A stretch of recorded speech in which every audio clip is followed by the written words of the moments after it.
What is up, Gilly Gang? Back at again with another 10 question with Gilly.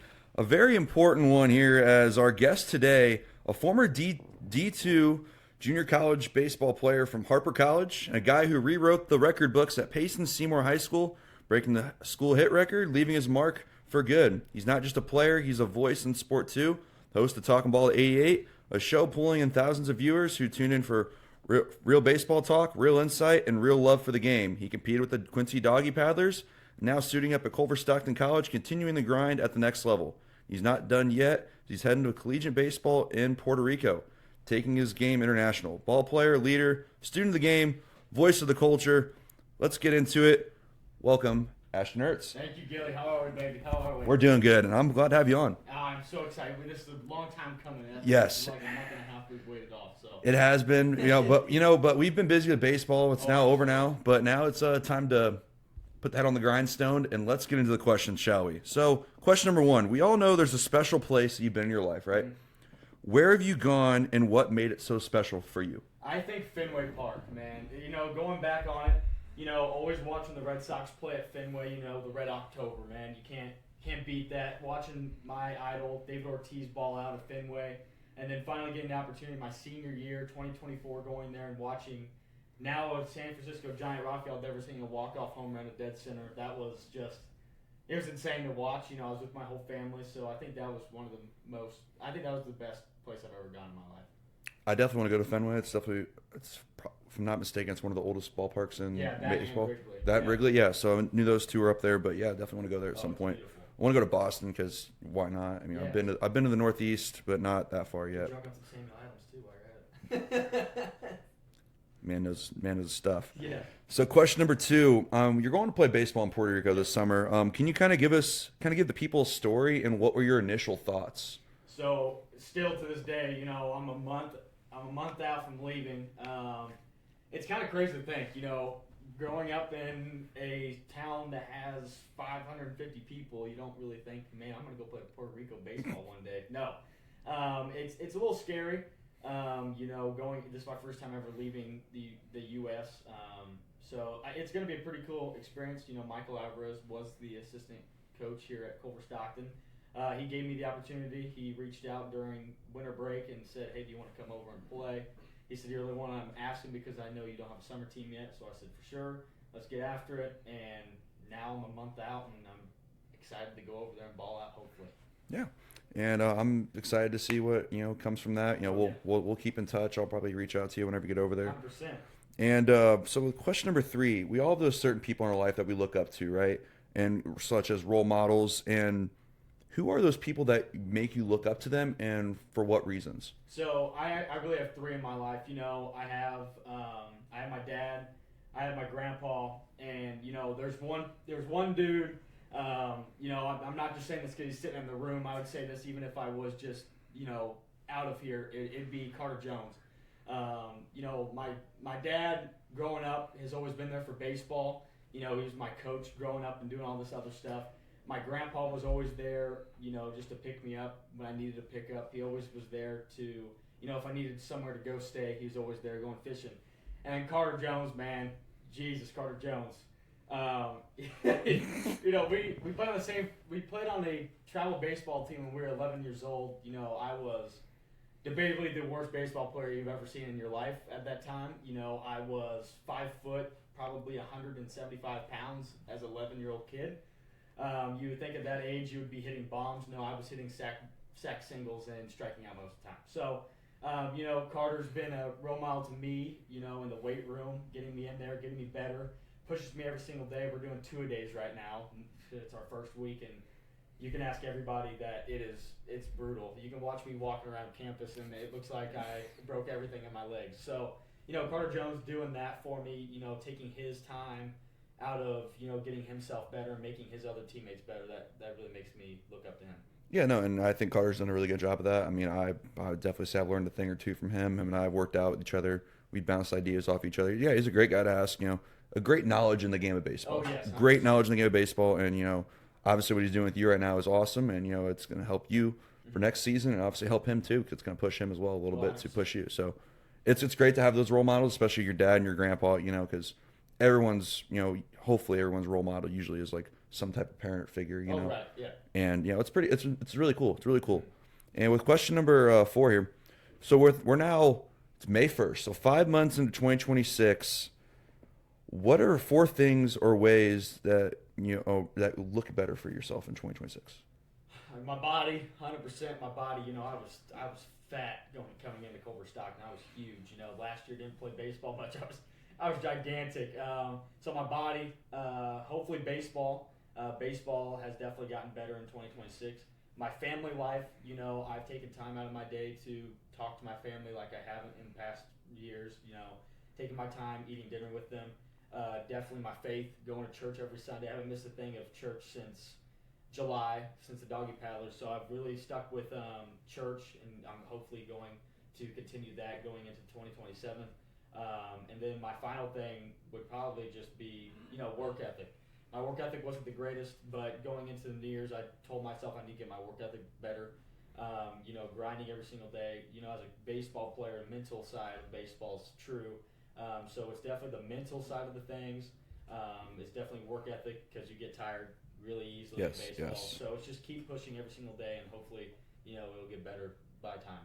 Now, those are 4 great things. I mean, that's kind of what I kind of took the mindset into last year. Yeah.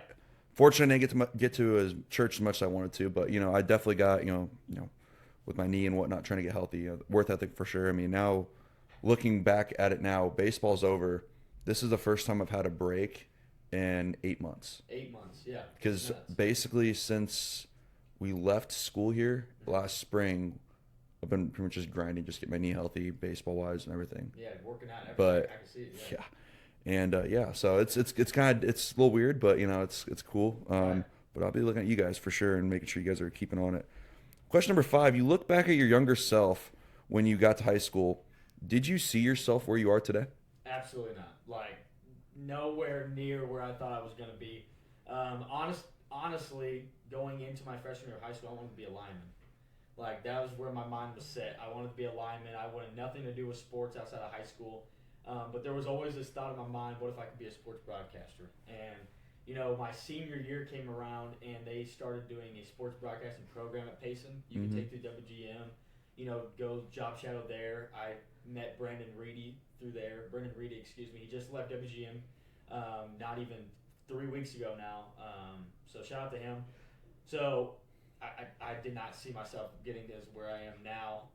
Like I said, lineman school was the thing I was going to do, and now I'm taking broadcasting classes here. I'm on the network here. I'm on the Wildcat Wire for newspaper.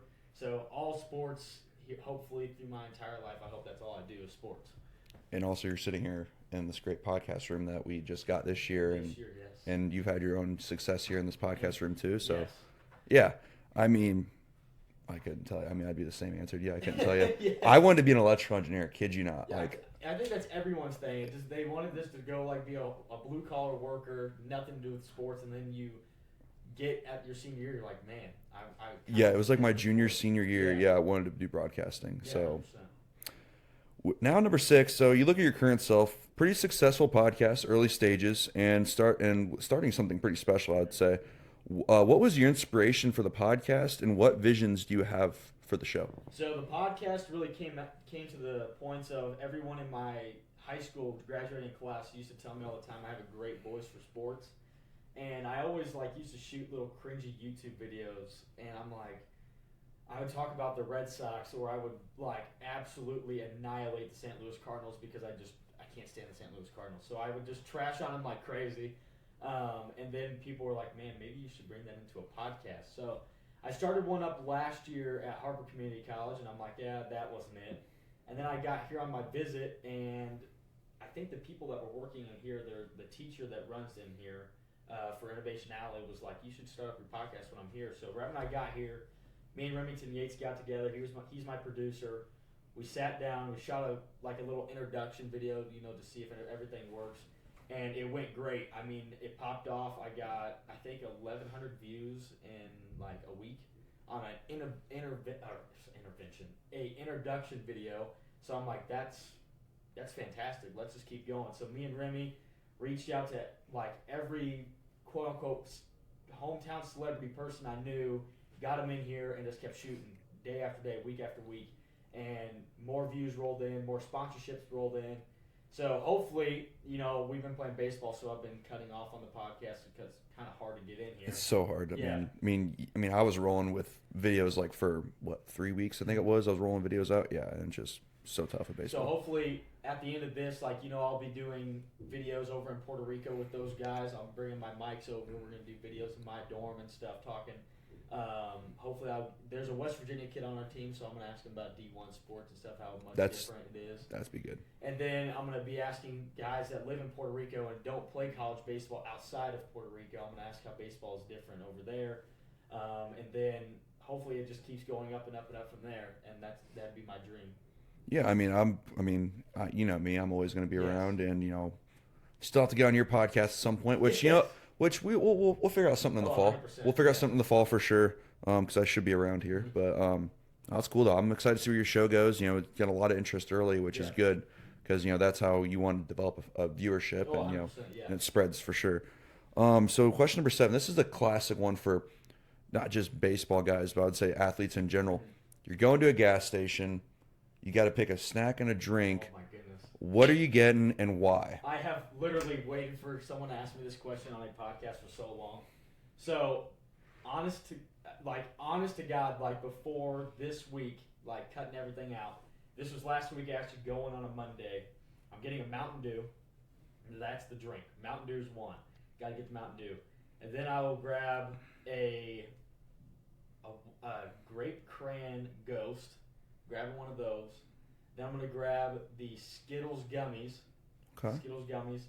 And then I can't remember the Doritos, but they're like the Flamas Doritos. They're hotter than can be. So like the red hot ones or something like that? Yes, basically like that. Yes. Yeah. I'm grabbing those, and then I'm grabbing some chili cheese Fritos. And I'm calling it good. That's a meal right there. Yeah, That's a haul. That's a haul.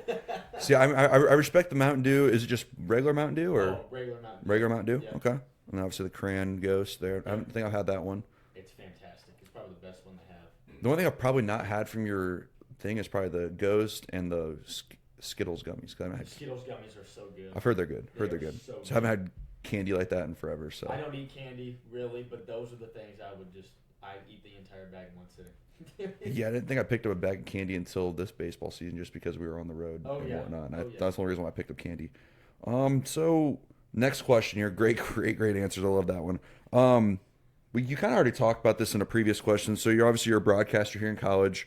What made you pursue this career? If there's anything else that was besides the friends, obviously. So really, Hooch. I met Hooch a long time ago. I don't know if you had the privilege of meeting him. But I don't think so. No. It was a long time ago. So he was from here. He was paralyzed at a young age. So I came here on.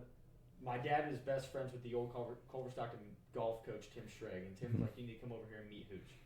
So I came over here and met him. And, his knowledge of sports was insane. Like, you would ask him, when was the first World Series the Cardinals won? Instantly. Like, he could do Heisman talk, everything. And I would just ask questions like crazy. And he was a broadcaster here. He's a Hall of Famer here.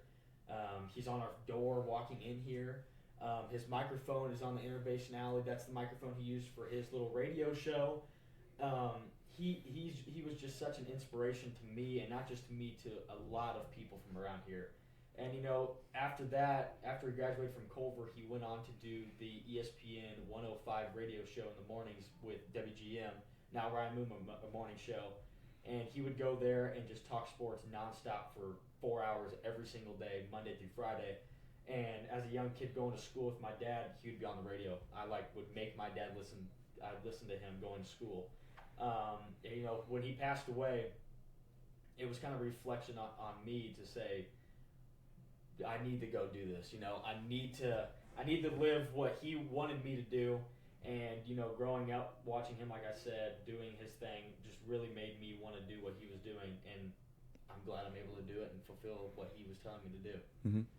No, that's really cool. I think I actually Never met him, but I think I got like a scholarship. Actually, one of the Oh, the scholarship. Hooch scholarship. Yeah, I got that. So I remember, talking to his mom. Really sweet lady. Oh yes. And the couple of scholarship luncheons here at Culver, I got to experience that with. So yeah, I got to kind of know about him a little bit. And Tyler Tomlinson told me all about. So I mean, yeah, I mean, never like I said, never got to meet the guy, but I heard a lot of great things, which especially in this community that Culver has and whatnot, that it was actually he's pretty special. Yeah, So he was very special, and it's honest to me. It's shocking by how many people he touched. Like, I'll be sitting there at a basketball game, doing game down the hill, someone walk up behind me and be like, "Who should be proud of that?" And I'd be like, "That I like that. Like that's one of my main things that I like really stick out for is doing such a good job that Hooch would be proud."